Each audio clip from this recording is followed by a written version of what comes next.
My parents want me to die so my brother can go to college. When I was 8, my brother Jackson won a spelling bee, and my parents threw him a party with 50 guests and a 3-tier cake. When I won the science fair the next month, they forgot to pick me up from school, and I had to walk home carrying my trophy in the rain. That pretty much summed up my childhood. Jackson was the miracle child they'd tried for 10 years to have. I was the accident that happened after they already had him. He got a nursery with hand-painted murals and a crib that cost more than a car. I got a dresser drawer and hand-me-down blankets. Mom kept every report card, every crayon drawing, every baby tooth of his in labeled boxes. My stuff went straight in the trash. By the time I was 10, I'd learned to stop expecting anything. I started taking care of myself completely. Packed my own lunches, did my own laundry, walked to school alone. Jackson got driven in Mom's car even though we went to the same place. I'd watch them pull away while I started my 40-minute walk, backpack heavy with books I'd bought myself from babysitting money. Teachers thought I was so independent. Really, I just had no choice. The worst part was how they'd gaslight me about it. "We love you both equally," Mom would say while sitting at another one of Jackson's hockey games. I hadn't seen her at any of my track meets all season. "You're imagining things," Dad would insist while showing coworkers Jackson's photos, but none of mine. They had a whole shrine to Jackson in the living room. Trophies, certificates, photos from every age. I got one school picture on the fridge that hadn't been updated since 2nd grade. When I was 16, I got into the advanced science program at school. Full scholarship to summer camp at MIT, the kind of opportunity kids dream about. I ran home with the letter, finally something so big they'd have to care. Mom glanced at it and said, "That's nice, but Jackson has a baseball game that week so we can't drive you." The camp was 3 hours away. She wouldn't miss one of his games to give me the chance of a lifetime. So I got a job and saved every penny for college. I knew by then that they'd never pay for mine. Jackson already had a college fund that Mom talked about constantly. "We've saved $40,000 for his education," she'd brag to relatives. When those same relatives asked about my college plans, she'd say I'd probably get scholarships since I was the bookish one. Like being smart was a consolation prize for being unloved. Then when I was 17, I started getting sick. Bruises everywhere, exhaustion so bad I could barely stand. I ignored it for months because complaining got me nowhere in that house. But when I fainted at work and woke up in the hospital, the tests showed acute leukemia. Advanced enough that the doctors were surprised I'd been walking around at all. For the first time in my life, my parents looked at me like I mattered. Mom cried actual tears, held my hand during chemo, even slept in the hospital chair. Dad took time off work, something he'd never done for my school events but did now that I was dying. They brought me flowers and balloons and teddy bears, all the things I'd wanted as a kid but never got. For 3 beautiful months, I had parents who loved me. The chemo worked, my counts improved. Doctors said I had a fighting chance if we kept going. I started to believe maybe this illness had changed things. Maybe almost losing me had shown them I was worth loving. Mom even said she was proud of how strong I was. I cried hearing words I'd waited 17 years for. Then Jackson got into Columbia. Not with scholarships or financial aid, his grades weren't that good. But it was his dream school and Mom said they'd make it work. The next day, she sat on my hospital bed with that fake concerned face I knew too well. "Sweetie, we need to talk about your treatment costs," she started. "The insurance only covers so much, and with Jackson's tuition." I stared at her while she explained that they'd have to stop paying for my chemo after this round. That Jackson's education was an investment in the future, while my treatment was just prolonging the inevitable. That I'd had a good life, had I, and shouldn't be selfish about Jackson's opportunities. She actually used the word selfish, about me wanting to not die of cancer so her favorite child could go to Columbia. "We'll make you comfortable," she promised, like that was generous. "But Columbia only accepts students once. Your cancer will probably come back anyway." She said it so matter-of-factly, like she'd already decided I was dead. Jackson needed that money for his dorm room and meal plan and spring break trips. I needed it to live, but that had never been the priority. I looked at her sitting there, the mother who'd held my hand during chemo just long enough to feel like she'd done her duty. Now that Jackson needed something, I was expendable again. Worse than forgotten, actively sacrificed.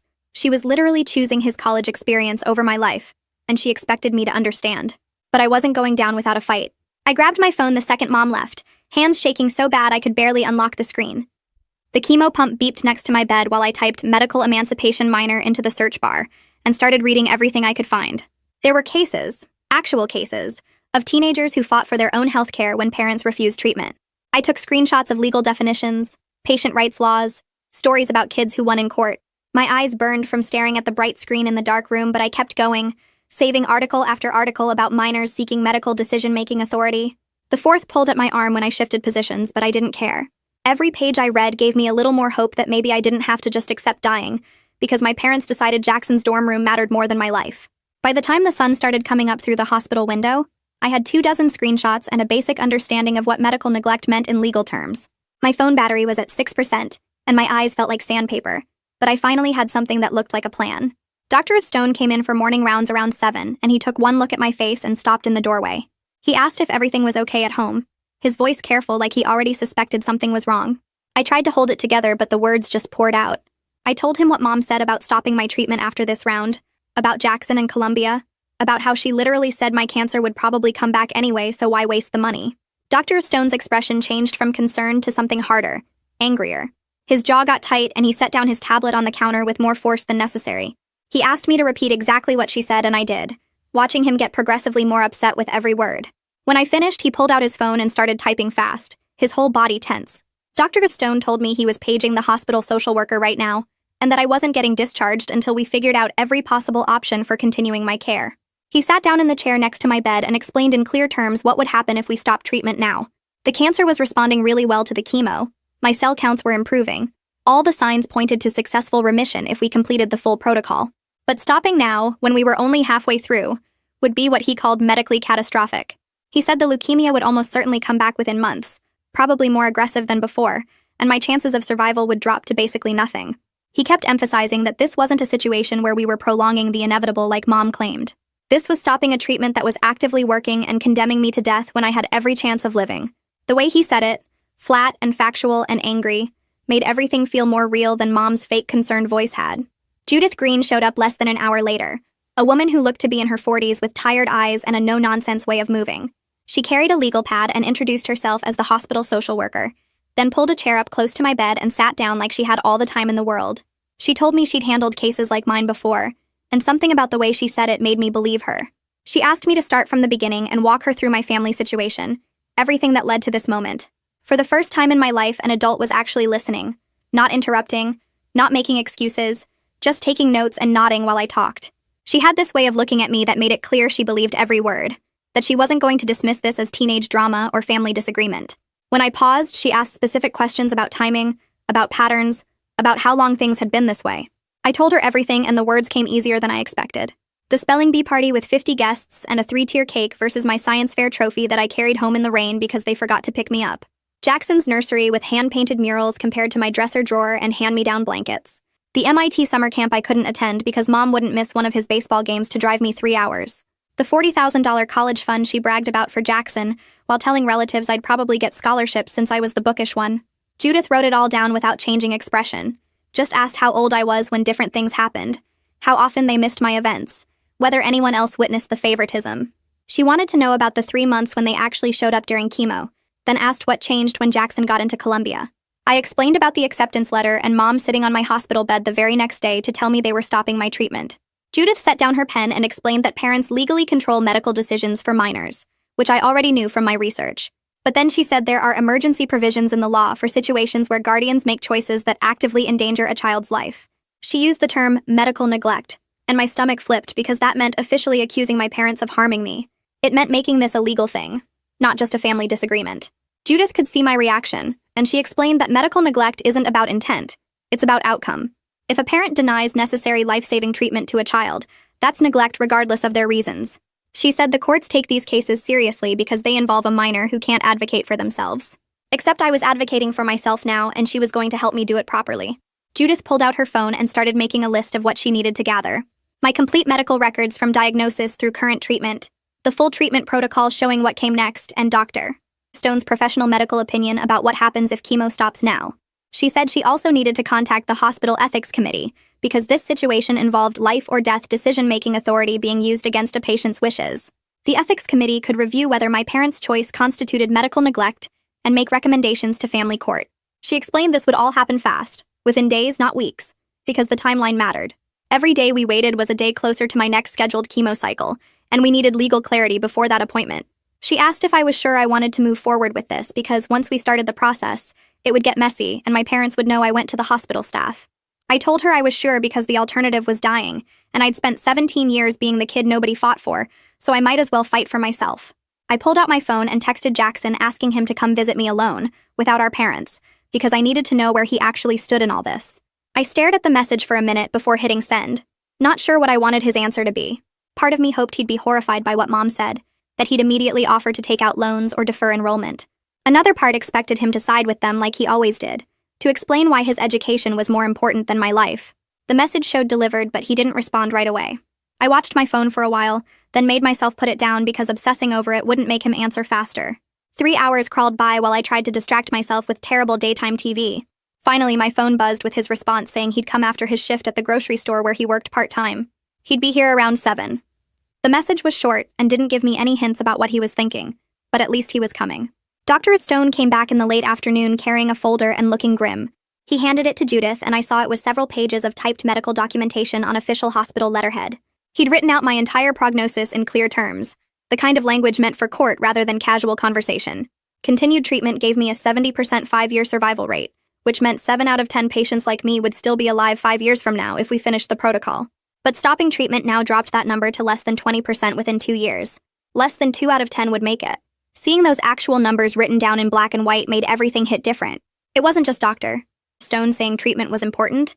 It was mathematical proof that my parents were choosing to put me in the 20% group instead of the 70% group. Judith read through the pages carefully, highlighting certain sections with a yellow marker. She looked up at me and said this documentation was exactly what we needed, that no judge could look at these numbers and say my parents were making a reasonable medical decision.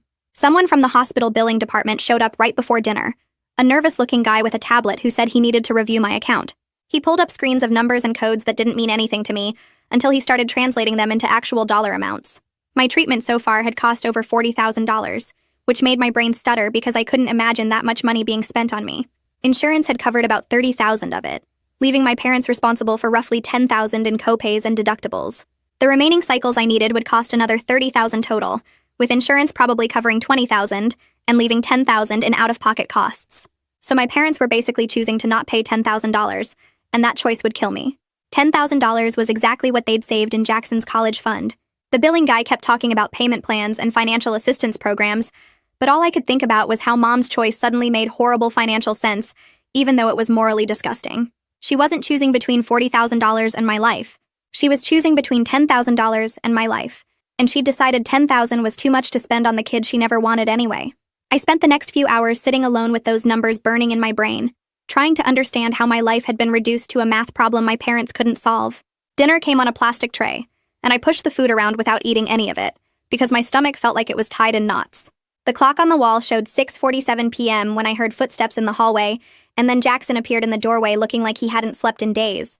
His work uniform was wrinkled, and there were dark circles under his eyes that made him look older than 19. He came in and sat down in the chair beside my bed without saying anything at first, just staring at his hands like he didn't know where to start. Then he blurted out that he'd told Mom he would take out student loans for Columbia, that she didn't have to use the college fund if it meant stopping my treatment. I felt something loosen in my chest for just a second before he kept talking. She'd refused completely, told him the loans would ruin his credit and his future, said I was being dramatic about the whole thing anyway.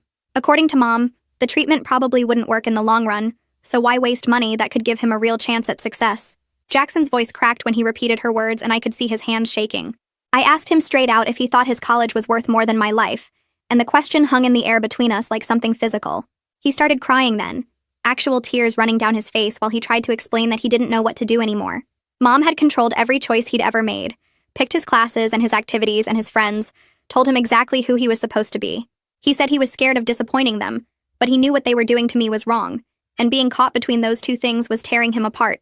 Part of me wanted to feel sorry for him, but mostly I just felt tired, because even now he was making this about his feelings instead of my actual survival. He wiped his face with his sleeve and started talking faster, telling me things I didn't know about our family's money situation. Dad's business had been struggling for 2 years, losing clients to bigger companies and barely making enough to cover expenses. They were carrying credit card debt and a second mortgage on the house, drowning in bills that kept piling up. The college fund wasn't really $40,000 anymore, more like $30,000 after they'd borrowed from it to cover emergency repairs and medical bills from when Dad had that health scare last year. Hearing all this made something click into place about why they were panicking so hard about money, but it didn't change the basic fact that they were choosing to let me die instead of figuring something else out. Jackson kept explaining like the debt somehow made their choice reasonable, like being broke gave them permission to sacrifice one kid for the other. I told him that lots of families had money problems and didn't decide to kill their children over it, and he flinched like I'd hit him. We sat there in uncomfortable silence until Judith knocked on the doorframe and came back in carrying a folder. She looked at Jackson and then at me, clearly reading the tension in the room. She asked Jackson if he'd be willing to write a statement about the family situation, about the pattern of favoritism and neglect he'd seen growing up. He hesitated, and I could see him struggling with the idea of going against our parents officially, putting it down in writing where it could be used in court. But then he nodded and said he would write down everything he'd witnessed since we were kids, all the times they'd chosen him over me or forgotten I existed. Judith handed him some papers and a pen, told him to be specific about dates and events if he could remember them. After Jackson left with the papers tucked under his arm, Judith sat down and we talked about what would happen next. She said she'd been making calls all afternoon, getting things ready for the legal steps we'd need to take. The hospital was backing me up completely, which meant I had resources and support that most kids in my situation wouldn't have. That night after Judith left and the nurses finished their evening rounds, I lay in bed staring at the ceiling and trying not to think about anything. The phone on my bedside table started ringing around 9 o'clock, and I knew without looking that it was Mom. I let it ring and ring until it went to voicemail, and then I listened to her voice come through the speaker because I was too tired to turn it off. She said I was being selfish and trying to manipulate everyone, that I was trying to destroy Jackson's future out of jealousy because I'd always resented him for being the favorite. She told me I needed to accept reality and stop causing problems for the family, that making them look bad to the hospital and getting social workers involved was just me being spiteful. Her voice was sharp and angry, but there was something underneath it that might have been fear, like she knew what she'd done was wrong but couldn't admit it. The voicemail ended and I deleted it without saving it, then turned the phone's ringer off so she couldn't call again. Sleep didn't come easy that night, and when I finally dozed off, I had dreams about drowning while people stood on the shore watching. Morning came with weak sunlight through the hospital window, and the usual routine of nurses checking my vitals and bringing breakfast I couldn't eat. Judith showed up around 8 carrying coffee and looking determined about something. She had someone with her, a man in his 30s wearing a suit that looked professional but not expensive. She introduced him as Yusuf Saxton, a legal aid attorney who worked with cases involving kids and medical rights. He shook my hand and sat down with the folder Judith had been building, reading through everything carefully while making notes on a yellow legal pad. After about 20 minutes, he looked up and told me we had grounds for an emergency court case. My heart started beating faster because this was really happening. We were actually going to fight my parents in court over whether I got to live. Yusuf explained the whole process in clear terms that didn't talk down to me or try to make it sound simpler than it was. We'd file for temporary authority to make medical choices to be moved from my parents to the hospital, just for now while we worked on something bigger. Then we'd push for limited freedom for healthcare choices until I turned 18 in 7 months, which wasn't full adult rights but would let me say yes to my own treatment. He said it would move fast because this was life or death, that judges took these cases seriously when a kid's survival was on the line. The hospital ethics group scheduled an emergency meeting for the next day, which meant everything was moving faster than I'd expected. That afternoon, a woman named Lila Hansen from the ethics group came to interview me alone, without Judith or Yusuf or any doctors around. She was maybe 50 with gray hair and kind eyes, and she asked me detailed questions about whether I understood what the treatment involved and what would happen if I stopped it. She wanted to know if the doctors were pushing me to continue, or if this was really my own choice, and I could tell she was trying to figure out if I was mature enough to make this decision. I told her I'd been making my own choices since I was 10 years old, deciding what to eat and when to sleep and how to get to the school, because my parents had checked out of raising me a long time ago. The only difference now was that this particular choice would decide if I lived or died, instead of just whether I had clean clothes or a packed lunch. Lila wrote everything down and asked more questions about my relationship with my parents, about Jackson, about how I'd handled being sick. Then she asked what I wanted my future to look like, and I realized with a weird shock that I hadn't let myself think past next month. Survival had felt so impossible that planning for anything beyond it seemed pointless. I told her I wanted to finish high school and maybe go to community college, have a job I didn't hate, and just exist without constantly fighting for scraps of attention from people who were supposed to love me. It sounded so basic when I said it out loud, like the bare minimum of what a life should be, but it was more than I'd ever let myself hope for before. That afternoon, my parents showed up without warning, and I heard them before I saw them because their voices carried down the hallway. They brought a lawyer with them, some older guy in a gray suit who started talking about parental rights and family privacy before he even reached my room. Judith must have been watching for them because she intercepted them right outside my door, and suddenly there were 3 adults arguing in voices that kept getting louder. I sat frozen in my hospital bed listening to Mom say I was being difficult, and the lawyer claimed they had every right to make medical decisions for their minor child. Judith's voice stayed calm but firm, explaining that the hospital had serious concerns about medical neglect, and that an ethics review was already underway. The lawyer threatened something about lawsuits and overreach, and then their voices moved farther down the hall until I couldn't make out words anymore, just angry sounds that made my chest tight. The nurse came in to check my vitals about 20 minutes later, a woman named Sandra who'd been taking care of me for the past week. She adjusted my IV without saying anything at first, but then she glanced at the closed door and spoke quietly. She told me she'd seen this before, parents who couldn't handle the money or the fear or just the exhausting weight of a kid being seriously sick. Some of them convinced themselves that giving up was actually mercy, that they were sparing their child from suffering when really they were just sparing themselves from having to keep fighting. She looked right at me when she said it wasn't my job to make their choices easier by dying when it was convenient for them. Her words hit me hard because nobody had said it that plainly before, that my parents wanted the easy way out and expected me to cooperate. Sandra finished with my IV and left without saying anything else, but I kept thinking about what she'd said while I stared at my phone. Around 6 that evening, Jackson texted me a photo that took a minute to load, and when it finally came through, I saw 3 pages of handwriting on lined paper. He'd written the statement for Judith, and even in the small phone screen I could read some of it. Every birthday party I didn't get. Every school event they missed. Every time they chose him over me. The words were messy, like he'd been writing fast, or maybe his hand was shaking, and at the end he wrote that he was ashamed he never stood up for me before, and that he'd testify if they needed him to. I saved the photo and then just sat there holding my phone, not sure what to feel about my brother finally seeing what I'd lived through my whole life. That night I couldn't sleep even though the hospital was quiet and my body was exhausted from chemo. I kept thinking about court and lawyers and having to prove that my parents had neglected me, having to convince strangers that I was worth saving. Around 2 in the morning, I gave up on sleep and opened the Notes app on my phone, and I started writing everything down. What it felt like to be the unwanted kid.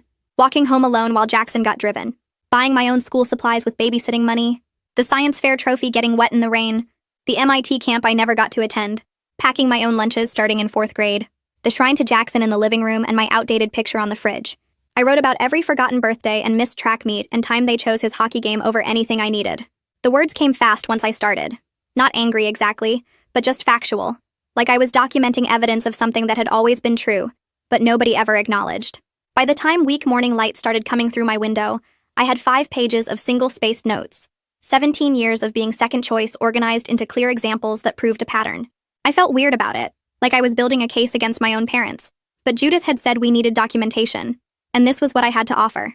The ethics committee met that same day, and Judith came to tell me about it afterward, settling into the chair beside my bed with a tired smile. She said they'd voted unanimously to support the emergency petition, that the evidence of medical neglect and endangerment was clear enough that they felt comfortable backing the legal action.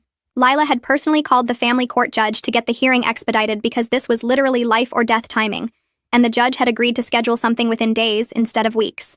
Judith squeezed my hand and told me I was doing everything right, that speaking up for myself took courage most adults never managed. I wanted to feel relieved, but mostly I just felt scared because this was really happening. We were actually taking my parents to court. The next morning, Judith showed me the counter motion that my parents' lawyer had filed overnight, and reading it made me so mad I could barely see straight. Their lawyer claimed I was manipulated by hospital staff who wanted to rack up treatment charges, that doctors were using me to generate profit, and that my parents were making a reasonable decision based on real financial limitations. The accusation that Dr. Stone and Judith were somehow using me felt like a slap, because these people had fought harder for my life than my own parents ever did. Dr. Stone had stayed late multiple times to adjust my treatment plan, and Judith had spent hours helping me navigate systems she didn't have to care about. And now some lawyer was calling them manipulative because they didn't want me to die. Listen to 90 Seconds and rate me 5 stars on Spotify. Doing a giveaway for people who did this and show proof on my Instagram. There will be 4 winners, and you get to choose between a Spotify or Amazon gift card. I showed the motion to Yusuf when he came by later that day, and he barely reacted except to say that desperate people make desperate arguments. He pulled out his yellow legal pad and started walking me through practice questions for court, teaching me how to stay calm and factual even when the other lawyer tried to make me emotional or confused. He said judges saw through manipulation tactics all the time, and that my consistent story across multiple witnesses would be my strongest evidence. We practiced for over an hour, him asking increasingly tough questions about my relationship with my parents, and me learning to answer without getting defensive or crying. By the end, I felt slightly more prepared, but still terrified of having to do this for real. Mallory showed up the next afternoon carrying a big tote bag, and when she dumped it out on my bed, I saw a phone charger, bags of my favorite snacks, 3 magazines, and a card with signatures covering every inch of it. She said everyone at the restaurant where I'd worked had signed it, and they'd taken up a collection that raised $300 toward my treatment. It wasn't much compared to what I needed, but I started crying anyway because people who barely knew me, who just worked shifts alongside me for a few months, cared more about keeping me alive than my parents did. Mallory hugged me while I cried and told me that the whole staff was rooting for me, that they'd been following the situation and wanted to help however they could. She stayed for 2 hours just talking about normal stuff like work gossip and which managers were the worst, giving me a break from thinking about court and cancer and parents who wanted me gone. 3 days after Mom's announcement, I got dressed in real clothes instead of a hospital gown, and Yusuf drove me to the courthouse, a old brick building downtown that smelled like wood polish and anxiety when we walked in. The hearing room was smaller than I expected, just a regular office with a desk for the judge and chairs arranged in rows. I sat next to Yusuf on one side while my parents and their lawyer sat across the aisle, close enough that I could see Mom's face, but she wouldn't look at me at all. Dad stared at his hands, and Jackson wasn't there because Judith said it was better if he stayed out of it unless they needed him to testify. The judge came in and everyone stood up, and then we sat back down and it started. Dr. Stone testified first, walking up to the front with a thick folder of my medical records. He presented everything in clear, simple terms that anyone could understand, explaining that my leukemia was responding well to treatment, but that stopping now would be a death sentence within months. He showed charts of my blood counts improving and explained exactly what the remaining treatment cycles would do, and he stated clearly that completing the protocol gave me excellent odds of long-term survival. When my parents' lawyer tried to suggest that the cancer might come back anyway, Dr. Stone shut that down fast, saying that was true of any cancer patient, but wasn't a reason to stop treating someone whose disease was actively responding to therapy. Judith took the stand next and opened a thick folder that held everything she'd collected over the past week. She walked through her interviews with me, with Jackson, with nurses who'd watched my parents disappear the moment Columbia entered the picture. She read sections from Jackson's 3-page statement about every birthday party I didn't get, every school event they skipped, every time they picked him over me since we were kids. Then she presented my own 5 pages of documentation, 17 years of being the accident they never wanted, and you could see people in the courtroom shifting in their seats. She laid out the pattern so clearly that even my parents' lawyer looked uncomfortable. This whole history of neglect that existed long before cancer made it life or death. The evidence covered the table in front of the judge. Pages and pages proving I'd been raising myself since I was 10 while they poured everything into Jackson. My parents' lawyer stood up and argued that they'd been present throughout my treatment, that Mom had slept in the hospital chairs and Dad had taken time off work. He pointed to the 3 months they'd shown up for chemo appointments like that, erased 17 years of nothing. Yusuf got up for his turn and asked one simple question that cut through everything. He wanted to know why that care stopped the exact moment Jackson's college plans needed money, why my life was worth their attention only until it competed with their favorite child's dreams. The lawyer had no good answer for that, just kept repeating that they'd been there when it mattered. But Yusuf made it clear that if it really mattered, I wouldn't be fighting for treatment in court right now. Then the judge looked at me and said I needed to testify, and my legs felt shaky walking to the front of the room. She asked me directly what I wanted, and my voice came out smaller than I meant it to. I said I wanted to live, that I wanted to finish the treatment that was working, that my cancer was getting better and stopping now would kill me within months. I told her I understood my parents couldn't or wouldn't pay for it, but that shouldn't mean I had to die, that there had to be other options besides just giving up on me. I kept my eyes on the judge because looking at Mom and Dad felt impossible, and I could feel tears building, but I forced them back because I needed to sound strong enough to deserve saving. The judge turned to my parents and asked if they'd looked into payment plans, charity care, Medicaid, fundraising, anything besides just deciding to stop treatment. Dad admitted they hadn't, because they thought insurance denial meant no other options existed, and the judge's face showed exactly what she thought of that answer. She asked why they hadn't contacted the hospital financial counselors or researched assistance programs, why their first response to a money problem was letting their daughter die. Dad had nothing to say to that, and Mom stared at her hands while the silence stretched out. Mom finally spoke up, her voice shaking, trying to argue that she was protecting me from false hope and making my last months comfortable instead of filled with painful treatment. But even she didn't sound like she believed it, the words coming out wrong like she was reading from a script she'd memorized but never really understood. The judge leaned forward and asked her straight out if she was choosing her son's education over her daughter's life. Mom opened her mouth but nothing came out, and that silence answered everything louder than words could have. You could see her trying to find some way to make it sound reasonable, some explanation that would make sacrificing one child for another seem like good parenting, but there wasn't one, and we all knew it. The judge announced her ruling right there without even leaving to think about it. She granted temporary emergency authority to the hospital to continue my treatment while the full emancipation petition got processed through the system. She ordered my parents to cooperate with Medicaid applications and charity care reviews, to provide whatever financial documentation the hospital needed. The ruling meant I could keep getting chemo no matter what they wanted, that their decision to let me die didn't matter anymore because the court was taking that choice away from them. I felt Yusuf squeeze my shoulder and realized I'd stopped breathing, this wave of relief so strong it made me dizzy. Walking out of the courthouse, Mom tried to approach me, but Yusuf stepped between us before she got close. He reminded her that the order included rules against harassment or trying to pressure me, that she needed to stay back and let me leave without any drama. Dad stood behind her looking defeated. His shoulders slumped like someone had knocked all the fight out of him. Jackson hovered near the courthouse doors, clearly wanting to say something but not knowing what words could possibly help. I walked past all of them with Yusuf guiding me toward his car, not looking back because I didn't trust myself not to break down if I made eye contact. Back at the hospital, Judith met us in her office with a stack of Medicaid paperwork that looked 3 inches thick. She explained we were applying for emergency coverage as a medically needy minor, which meant proving my parents were unable or unwilling to provide necessary care. The forms asked for details about income, assets, household composition, and required documentation of the medical neglect that brought us here. Judith walked me through every section. showing me where to sign and what information she'd already gathered from the court proceedings. My hand cramped from signing my name over and over, each signature another piece of evidence that I was on my own now. Dr. Stone came by while we were finishing the paperwork and scheduled my next chemo cycle for 3 days out. He said the hospital's charity care committee would review my case for financial assistance that could cover whatever gaps Medicaid didn't handle. He looked genuinely relieved that treatment could continue without stopping, like he'd been carrying the weight of my potential death and could finally put it down. He told me my counts were still improving, and that if we stayed on track, I'd finish the full protocol right around graduation, maybe even walk across that stage to get my diploma. That night, Jackson showed up at my hospital room and we sat in silence for a while, neither of us knowing how to start a conversation after everything that happened in court. Finally, he said he'd told Columbia he was deferring enrollment for a year, that he needed time to work and save money before starting college. He tried to make it sound like a practical decision, but we both knew what it really meant, that he was stepping back from the situation that almost killed me. He couldn't go to Columbia knowing it was purchased with my life, couldn't sit in those classes without thinking about the chemo I wouldn't have gotten if the court hadn't intervened. I wanted to tell him he didn't have to sacrifice his future to prove he was sorry, but maybe he needed to do this for himself, to know he'd chosen differently than our parents when it mattered. I told Jackson he didn't have to give up his future just to prove something, that he could still go to Columbia if that's what he really wanted. He shook his head and said he'd already looked into state schools with better financial aid, that maybe this was actually better for everyone in the long run. He couldn't sit in those Columbia classrooms knowing the tuition almost cost me my life, couldn't enjoy the experience with that weight hanging over everything. I wanted to argue, but I understood, because I'd spent 17 years carrying guilt that wasn't mine to carry, and I recognized that look on his face.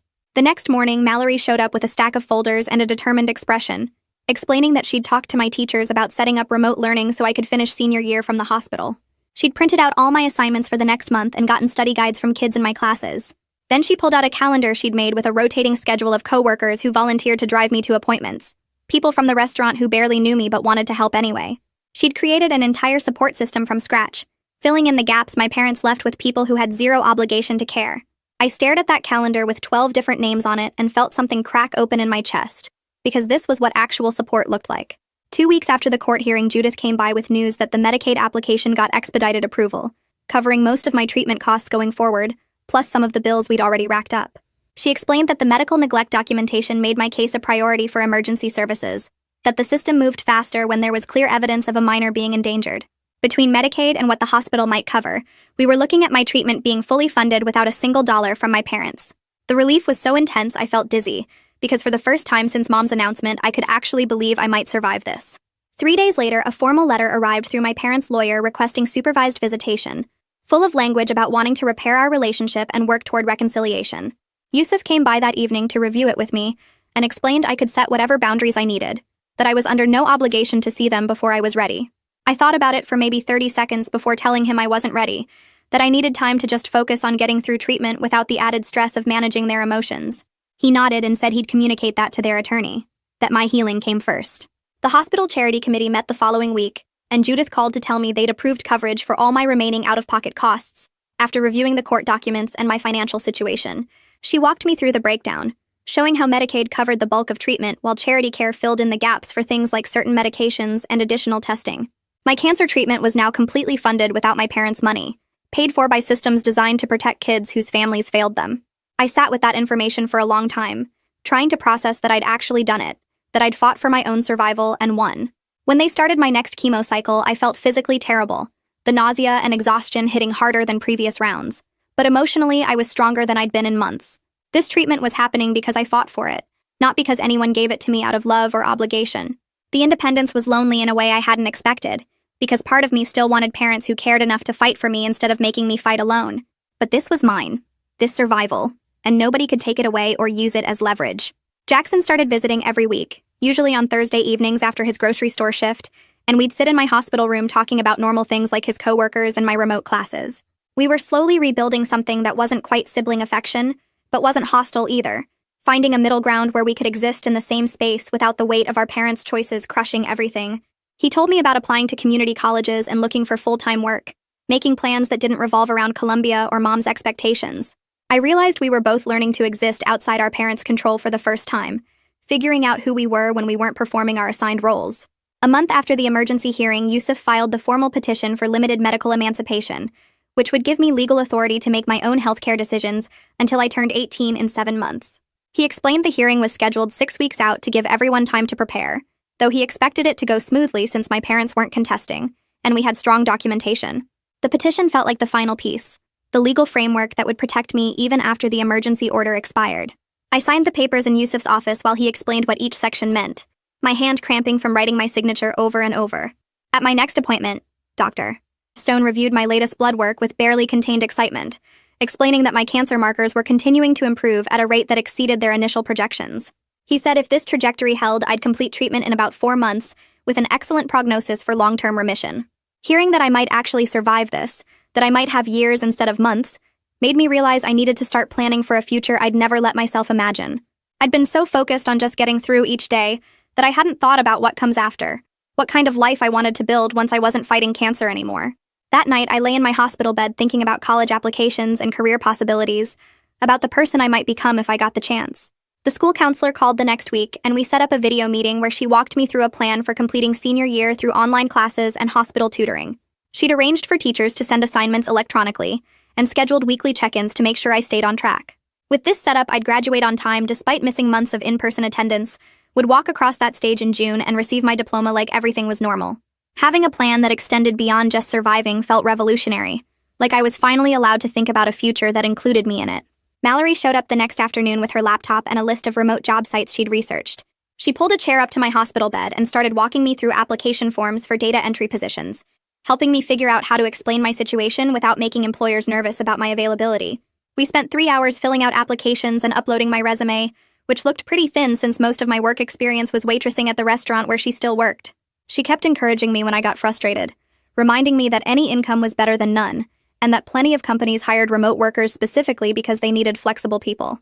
By the end of the day, I'd submitted applications to 12 different companies, everything from medical billing data entry to customer service chat support. The process felt good, like I was building something for myself instead of just surviving what other people decided for me. 2 days later, I got an email from a medical records company offering me part-time work entering patient information into their database system. The pay was minimum wage and I could only work 15 hours a week because of my treatment schedule, but it was mine. I signed the contract on my phone while waiting for my next round of blood work, feeling like I'd just won something important, even though it was just a basic data entry job that most people wouldn't want. A week after that, Yusuf called to tell me my parents' lawyer had requested a mediation session before the full emancipation hearing. He explained that mediation was voluntary and I could refuse, but that it might help establish my willingness to maintain some kind of relationship with them, which could look good to the judge. I talked it over with Judith during one of our weekly check-ins, and she said she'd be willing to supervise the session if I decided to go through with it. The idea of sitting in a room with my parents made my stomach hurt, but I also knew I couldn't avoid them forever, especially with Jackson still living at home and trying to navigate between us. I agreed to one session with the understanding that Judith would be there the whole time, and I could leave whenever I wanted. They scheduled it for the following Tuesday in a small conference room at the hospital, neutral territory where I felt safer than I would have anywhere else. The morning of the mediation, I threw up twice from nerves that had nothing to do with chemo. Judith met me outside the conference room and walked in with me, her hand on my shoulder in a way that felt protective without being controlling. Mom and Dad were already sitting on one side of the table with their lawyer, and I took the seat directly across from them with Judith beside me. The air felt thick and wrong, like we were all breathing different oxygen. Their lawyer started with some formal statement about everyone being here in good faith to work toward family healing, but I barely heard it because I was watching Mom's face. She looked older than I remembered, tired in a way that went deeper than just lack of sleep, and for a second I almost felt bad for her. Then I remembered her sitting on my hospital bed telling me Jackson's dorm room was more important than my life, and the sympathy disappeared. Mom started crying before anyone even asked her to speak, tears running down her face while she apologized for not handling things better. She said she'd been so scared when I got sick, so overwhelmed by the medical bills and the insurance fights and watching me suffer through chemo. She talked about how hard it had been for her, how she didn't sleep for months, how she felt like she was drowning in impossible choices. Every sentence circled back to her own pain, her own fear, her own struggle to cope with my illness. She said she knew she'd made mistakes, but that I had to understand how terrified she'd been, how the pressure of keeping our family afloat financially had crushed her. I sat there listening to her make my cancer about her suffering, and I realized she wanted me to comfort her. She wanted forgiveness without actually acknowledging that she'd been willing to let me die, so Jackson could go to his dream school. She wanted me to say it was okay, that I understood, that we could go back to being a family. But she never once said the specific words that mattered, never admitted that she'd chosen Jackson over me, never took responsibility for the fact that her financial panic had almost killed me. Dad barely talked, just sat there looking at his hands while Mom cried and explained and justified. When their lawyer finally asked if he had anything to add, He cleared his throat and said they'd made terrible choices out of panic and desperation. He admitted that watching me fight so hard for my own life, seeing me hire a lawyer and go to court and refuse to just accept dying quietly, had made him realize how completely they'd failed me as parents. His voice cracked when he said it, and I could tell he actually meant it, which somehow made it worse. If he knew they'd failed me, if he could see it clearly enough to say it out loud, then why hadn't he stopped it from happening? Why had it taken me nearly dying and then fighting them in court for him to acknowledge what Jackson and I had both lived with our entire lives? It was the closest thing to real accountability I'd gotten from either of them, but it still felt hollow because it came too late, after I'd already had to save myself. I let them finish talking and then told them I didn't know if I could ever have a normal parent-child relationship with them. I said I was willing to have supervised contact if they respected my boundaries and stopped trying to control my medical decisions, but that I needed them to understand I might never trust them again. I explained that they'd spent 17 years showing me I didn't matter, and 3 months of hospital visits during my cancer treatment didn't erase that. I told them the emancipation wasn't about punishing them. It was about protecting myself from people who'd proven they'd sacrifice me when it was convenient. Mom looked devastated, her face crumpling like I'd physically hurt her, but she nodded and agreed to whatever boundaries I needed. Dad just said he understood and that he'd respect my choices. Their lawyer made notes about our agreement to maintain limited supervised contact, and then the session was over. I walked out feeling empty and tired, like I'd just run a marathon that nobody else could see. The full emancipation hearing happened 6 weeks later on a cold morning in March. I wore the nicest clothes I owned, which wasn't saying much, and Yusuf met me outside the courthouse to go over everything one last time. He told me my parents weren't planning to contest the petition, that their lawyer had filed a statement saying they supported my right to make my own medical decisions, and would cooperate with my ongoing care. It felt like too little too late, this sudden cooperation after months of fighting, but at least it meant we wouldn't have to go through another battle in front of a judge. We walked into the courtroom together, and I saw my parents sitting in the back row, not at the defendant's table this time. Jackson was with them, and he gave me a small nod that I returned. The judge was a different woman than the one who'd handled the emergency hearing, older with gray hair and sharp eyes that seemed to see everything. The hearing itself was quick and almost boring compared to the emergency petition. Yusuf presented all the documentation we'd compiled, the medical records and treatment plans and financial arrangements that proved I could manage my own healthcare. Their lawyer read the statement about my parents supporting the petition and agreeing to respect my medical autonomy. The judge asked me a few questions about my understanding of the responsibility I was taking on, and I answered honestly that I'd been taking care of myself for most of my life already. This just made it legal. She reviewed the paperwork for what felt like forever, then announced she was granting limited medical emancipation effective immediately and lasting until my 18th birthday in 7 months. She said that at that point I'd have full adult rights anyway, but this gave me the legal authority I needed now. Then she looked directly at me and said I'd shown more maturity and self-advocacy than many adults she saw in her courtroom, and that she hoped I'd continue to fight for myself with the same strength I'd demonstrated throughout this process. I thanked her and walked out of the courthouse legally free to make my own medical decisions, no longer dependent on parents who'd proven they couldn't be trusted with my life. With the legal authority secured and treatment funded through Medicaid and charity care, I could finally focus on just getting through chemo without constantly fighting for the right to receive it. The physical side effects were still brutal, the nausea and exhaustion and hair loss that made me feel like my body was betraying me. But it was manageable when I wasn't also battling my family, when I could just concentrate on surviving each treatment cycle without worrying that someone would pull the funding or try to stop my care. Dr. Stone adjusted my anti-nausea medications, and we found a combination that actually worked, letting me keep food down most days. The nurses knew me by name now and would bring me warm blankets without me asking. Small kindnesses that reminded me not everyone in the world was trying to hurt me. I started keeping a journal of my symptoms and side effects, tracking what helped and what made things worse, taking control of my treatment in ways that felt empowering instead of scary. Judith helped me arrange transitional housing through a program for medically complex teens, a small apartment about 10 minutes from the hospital where I could live independently with case management support. The program provided furniture and helped with rent, and a social worker would check in twice a week to make sure I was managing okay. Moving out of my parents' house happened on a Saturday when they were deliberately gone, some previously planned trip to visit relatives that gave us the space to pack without confrontation. Jackson showed up early with his car, and we loaded my belongings into boxes, which didn't take long because I'd never accumulated much. My clothes fit in 2 boxes, my books in 3 more, and my personal items barely filled a backpack. We worked in silence mostly, the weight of everything that had happened hanging between us. He carried boxes down to his car while I took one last look at the room where I'd spent 17 years feeling invisible. There was nothing worth keeping here, no memories I wanted to take with me. Jackson drove me to the new apartment and helped me unpack, setting up my bed and arranging my books on the small shelf. Before he left, he hugged me, and said he was sorry for not protecting me when we were kids. And then I told him we were both just trying to survive and that I didn't blame him for our parents' choices. He left and I sat in my new apartment alone, finally independent in a way that felt real and permanent. I completed my next to last chemo cycle 3 weeks after moving into the apartment, and Dr. Stone reviewed my blood work with barely hidden excitement. He said my counts were staying strong, and if this trajectory held, I'd finish treatment right around graduation in June. The timeline felt surreal. The idea that I might actually walk across that stage and receive my diploma like a normal person. I'd been doing my schoolwork through online classes and hospital tutoring, keeping up with assignments even on days when I felt too sick to sit up properly. My teachers had been understanding about extensions and modified workload, but I'd insisted on doing the actual work myself, refusing to accept pity grades that I hadn't earned. The school counselor called to confirm I was on track to graduate on time and asked if I wanted to participate in the ceremony. I said yes without hesitation, because after everything I'd been through, I deserved to wear that cap and gown and prove I'd survived.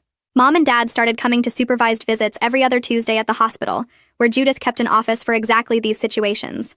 We'd sit in uncomfortable chairs around a small table and talk about weather, Dad's work projects, Mom's book club, anything that didn't require actual emotional honesty. They asked surface questions about my health, and I gave surface answers about blood counts and side effects.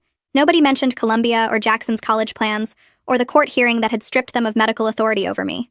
The visits lasted exactly 1 hour, and then we'd all leave, having maintained civility without achieving anything close to healing. I accepted this arrangement because stable felt better than the chaos of fighting, even if stable meant keeping them at arm's length forever. Judith sat in on every visit taking notes, and sometimes I caught her watching Mom with this expression like she was documenting a specimen, clinical and detached. After 6 weeks of these meetings, I realized this pattern might be permanent, that I'd reached the maximum closeness my parents could offer, and I had to decide if limited contact was better than none. I chose limited because cutting them off completely felt like letting them win, like proving I was as disposable as they'd always treated me. Jackson texted me one Thursday afternoon with news that changed his whole trajectory. He'd gotten accepted to the state university with a partial academic scholarship that covered half his tuition, way more than anyone expected given his grades. He planned to study business and live at home to save money on housing, which meant staying in that house with our parents while I'd escape to my own place. When he came by my apartment that weekend to tell me in person, he looked different somehow, lighter and less tense around his shoulders. He said turning down Columbia had felt terrible at first, but then started feeling like relief, like he'd been carrying weight that wasn't actually his to carry. I realized our parents had been crushing him too, just in different ways, making him into their success story whether he wanted that role or not. He talked about his classes and internship plans with actual excitement instead of the forced enthusiasm he'd always used about Columbia. Watching him figure out what he wanted separate from what they wanted reminded me that we'd both been surviving the same house, just with different survival strategies. One quiet evening in my apartment after a long day of feeling mostly okay, I cleared space on the small bookshelf near my window. I set up my old science fair trophy first, the one I'd carried home in the rain at 8 years old when nobody came to get me. Next to it, I placed my acceptance letter to the MIT summer program, still crisp in its envelope because I'd saved it even though I never got to go. Then I added the court documents from my emancipation hearing, official papers with the judge's signature that proved I'd fought for my own life and won. These 3 things together told my whole story, proof that I'd always been worth fighting for even when I had to be the one doing the fighting. I stepped back and looked at this little shrine to my own survival, so different from the shrine my parents built for Jackson in their living room. Mine celebrated the times I'd saved myself instead of waiting for someone else to save me. So yeah, that is about it. Nothing too serious, just another story worth talking about. Thanks for hanging out. It always feels easy spending a few minutes together. Catch you next time if you stop by.